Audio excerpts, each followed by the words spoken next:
Hello everybody and welcome on my journey to watch 500 films in 1 year. The next 7 films I watched were all of the movies in the Saw franchise. Saw is about 2 strangers who wake up in a room with no recollection of how they got there or why, and soon discover they are pawns in a deadly game perpetrated by a notorious serial killer.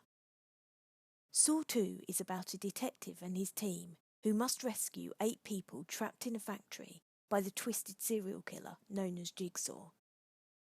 Saw 3 is about a doctor who has to keep Jigsaw alive while he watches his new apprentice put an unlucky citizen through a brutal test. Saw 4 is about a police lieutenant who is forced to take part in a new game in order to save the lives of 2 of his colleagues. Saw 5 is about FBI suspicions and investigations regarding one of the detectives on the Jigsaw case. Meanwhile, another group of strangers are put through a series of gruesome tests. Saw 6 sees the net tightening around an FBI person of interest. Meanwhile, a pair of insurance executives find themselves in another game set by Jigsaw.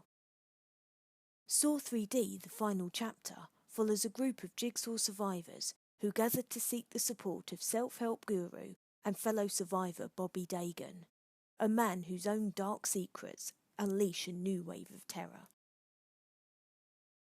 I think I've mentioned before how much I love this franchise, and the reason for this is the tight continuity, the fact that all actors reprise their roles unless they die, of course, and the frankly excellent and intricate plot.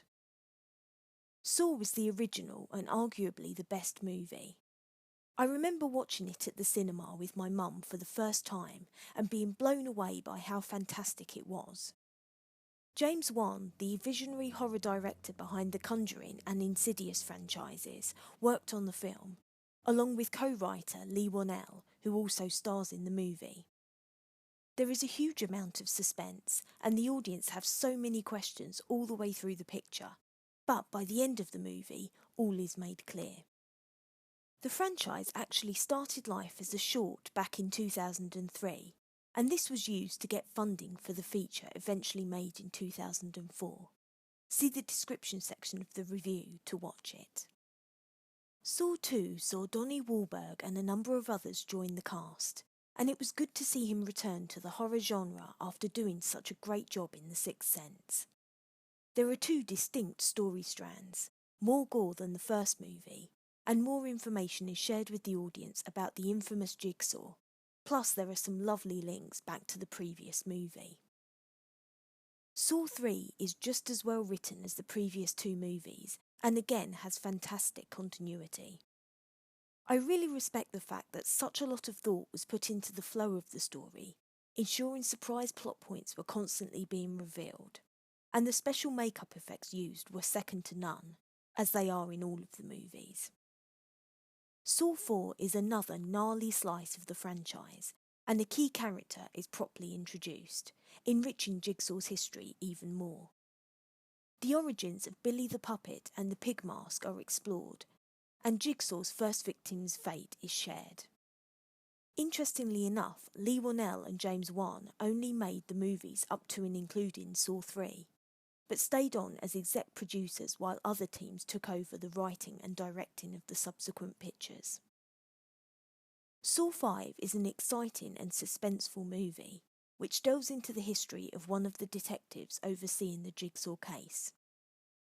The new additions to the cast do an excellent job of keeping the audience interested in the franchise, and the marvellous Tobin Bell as Jigsaw is ever present throughout. Saw 6 has one of the most horrific opening scenes I've ever seen in a horror movie, and the plot focuses on Jigsaw's unfinished business.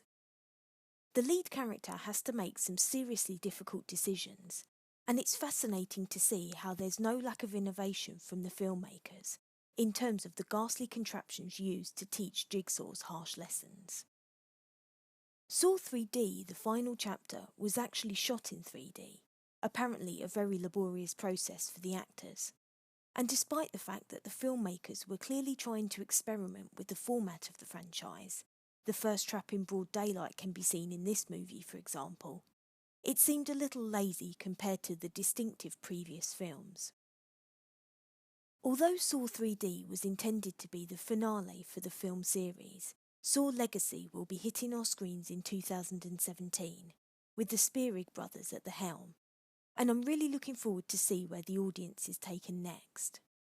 I just hope the people involved ensure the newest addition to the franchise is just as tense, brutal and impactful as its predecessors, and either the audience is left with one hell of a cliffhanger, or the franchise is ended in a more unique and believable way than the final chapter. I honestly can't get enough of Saw, so I'm going to give the franchise a never-ending thumbs up, slightly making allowances for the 7th movie. Please join me for my next review, where I'll be talking about Cafe Society, written and directed by Woody Allen. Thanks for taking the time to listen, and I hope to hear from you soon.